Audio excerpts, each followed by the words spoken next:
Hello, my name is Rich Howard, owner of Architectural Builder Supply. This video is to bring you a closer look at the Accurate number 140424N. This is an automatic door bottom. The 140424 stands for the Mortise type automatic door bottom that this is. The N means that the seal material is neoprene, a synthetic sponge sort of rubber. Very nice, effective sort of seal material. A small, standard duty sort of automatic door bottom by Accurate. They're a full line manufacturer of things automatic door bottom related. This happens to be a 24-inch example that I've got here, so it's for a small door. This happens to be going to a client who has a pair of French doors that he wants to have, or the client wants to have sealed very well at the bottom of the door. Automatic door bottoms are elegant ways to go about doing that. And what I mean is, when this is installed into the door bottom, when it's pushed closed, and only those last few degrees of the closing cycle does the bottom drop out and seal against the floor. Okay, so let's start at the beginning with this. This is an automatic Mortise type from Accurate. There is a link below this video to the product brochure which shows this item, 424, and its sister products. You can see how there are different models for Mortise and surface mount, standard duty, heavy duty, standard duty like this, even light duty. You've got the 425 standard duty, let's say, and you've got the much heavier version, the 426 versions, Mortise or surface mount. Okay.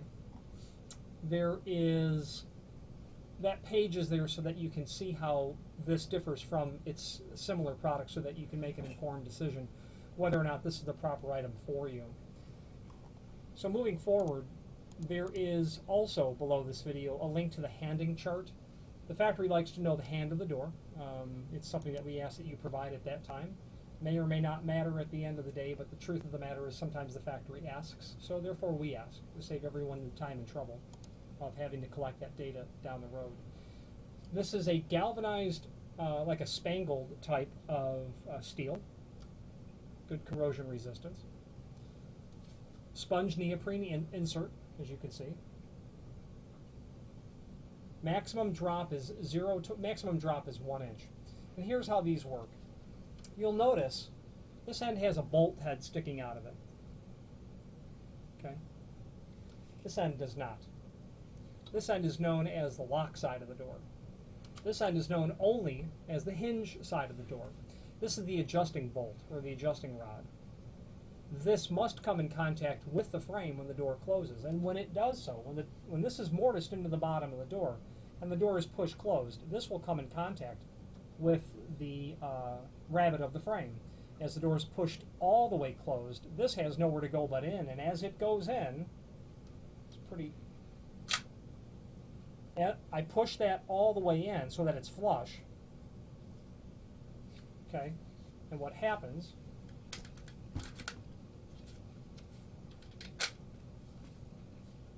this actually takes us to the next step of showing you how to install it. Okay.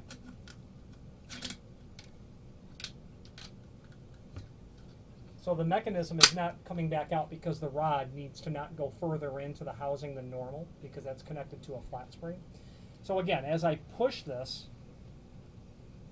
trying not to, it's easier done on the surface of a door, surface of a like your desktop. So the housing will, as the plunger is pushed down, the housing drops down, and you'll notice that it doesn't drop evenly. Well, what happens in reality is that one end drops down like a guillotine. When it encounters the floor, it must stop, and then the rest of it scissors down to give you a complete seal. It's nice because even if the sill's not exactly level, this item will contour itself because of its knife edge sort of dropping. So the bottom line is the amount of force it takes to compress the flat spring is a bit greater than what you can push with your hand. So I'm putting the plunger end down on the desktop and I'm pushing down just to get this to retract out. That's how these work. So the installation of this is such that you would mortise a channel into the bottom of the door per the drawing that's down below here. Okay, 9/16 wide, 1.5 deep. You're obviously going to do that with a plunge router, I would imagine. And when the times that I've machined for these, I would use a plunge router. I'd try to get the diameter of a 2-flute carbide router bit, the exact width of the mortise that I need to do so I don't have to reposition it all. I would attach an angle, like an aluminum angle, to my router base. So I could take my router and tip it down and then run that across the face of the door with the center line of the router bit being the center line of the preparation where I need it to be. And then of course just increasing my depth as I go along. Being careful to put some sort of masking tape and sanding down the face of that aluminum angle. You don't want to lay that on the door and then scratch the whole thing coming across. It's nice to have a big angle because if you've got a real big router, that might be 2.5 horsepower to do this sort of mortise. You want to have control of it. The door needs to be clamped down, obviously. Now installing this, I've jumped a little bit ahead. Let's open up the link to the installation instructions and go through that. With a mortise sort, cut unit to match width of door. Always cut opposite end of adjusting screw. So you never would cut this end. Okay, you would only cut this end. Now, because this is below 3 foot, you've got a very small amount that you can actually cut this down. It's about 1.5 inches. Now, I'm a big fan of the factory just simply cutting these to the exact length you need before it's even shipped. Because, well, they're cutting the material anyway. They're cutting all the constituent parts of this to the length that it's ordered. 24 inch. That is the actual width of these two doors, and that is exactly what the client needs. However, if it was a 3-foot architectural wood door, it wouldn't be 36 inch. It would most likely be 35 and 13/16. I would measure the actual size. I don't want to have to cut any of this with a hacksaw. Pardon me, wrong side. Don't want to cut any of this with a hacksaw. Take the potential for damage, risk of getting it wrong, that sort of thing. Let the factory cut it. They're cutting them anyway. Because this is a mortise mount, it's going to install into the center of the door. You want to order this, the actual width of the door, just taking into any sort of bevel account that you've got. You might go, a 1/16 of an inch larger, that sort of thing. They will have these end caps installed so that when you look at the edge of the door, you won't see anything. So you're going to want the end cap to flush out to the outside of your door. And once you know what size you need, you can order the proper length material. It comes in. Now, if you have to cut it down at all, step number 2 in the installation instruction says to undercut the ceiling bar by 1/8 of an inch. You can see the margin here is very tight down to the cap. You can see the margin on the hinge side, the side opposite the adjusting screw. It's got a little bit of play in it. And that's because as the drop bar is pushed down, when this is compressed, when this is pushed in and the flat spring inside of here is compressed, it doesn't drop straight down. It kind of drops this way. So you need to have a little bit of margin there. You want to, when you cut it, you're going to cut the drop bar down even shorter than the rest of the housing. We'll talk more about that in a moment. Step 3, depending on the part number, make the groove the full width of the door. The 424, 9/16 wide, they're saying 1 5/8 deep on the installation instructions. That makes sense. We'll go over that in a moment. Mortise door bottom into, mount door bottom into mortise, making sure adjusting screw is on hinge side of the door. For the 424, which is this model, pull the ceiling bar out of the shell so that it hangs up on the shell, which is this outer U-shaped piece of galvanized steel you see, so that you can get access to the 3 or however many installation screws there are. So you're going to get this pushed down, you're going to tug on this, and you're going to get it just to stick out enough so that it doesn't retract, and then at that point you can get access to those screw holes. That's what they're talking about. So you're obviously going to do this while the door is still on your sawhorses before you install anything back into the door.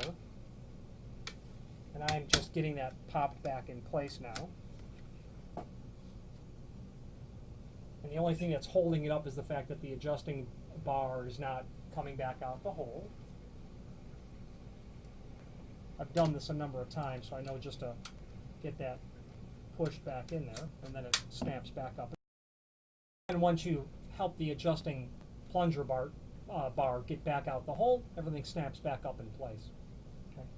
Now looking at the balance of the installation instructions, step 5. Turn adjusting screw clockwise until it is approximately 1/8 of an inch beyond the door. So you've got this now, you pulled the bar out, you carefully twisted it so it doesn't retract in, you got your screws put in. Take the adjusting bar and turn it clockwise, just like you would thread a machine bolt, so that it sticks out 1/8 of an inch. If I turned it counterclockwise, it would come back out. Now get your door hung. With door in closed position, contact should be made with the floor or threshold for the full length of the seal. If the full length sealing does not occur, open the door and adjust the adjusting screw counterclockwise to get it to stick out further until proper sealing is achieved. The further out this is, the greater the drop is going to be, is how this works. However, all you want is a seal. You don't want it to be pushing the spring inside of here to be pushing too far down so that when you open the door, it's still dragging across the floor. That would cause damage. You want a seal, and that's all you want. And actually, it's that action that makes this a real elegant solution, because that neoprene material or the seal material will last a tremendous amount of time, because all it's doing is pushing down. It's not being dragged across anything. And if you had a high finish wood floor, you don't have something dragging across your wood floor, etc. Okay. And it's those, features put together that make this an elegant solution. You do have to order it the proper length, and you have to be careful when you're cutting it if you do need to cut it in the field and installing it. But once you get all of that accomplished, and of course routing the door needs to be done well, they make a really nice, long-lasting sort of solution. Okay?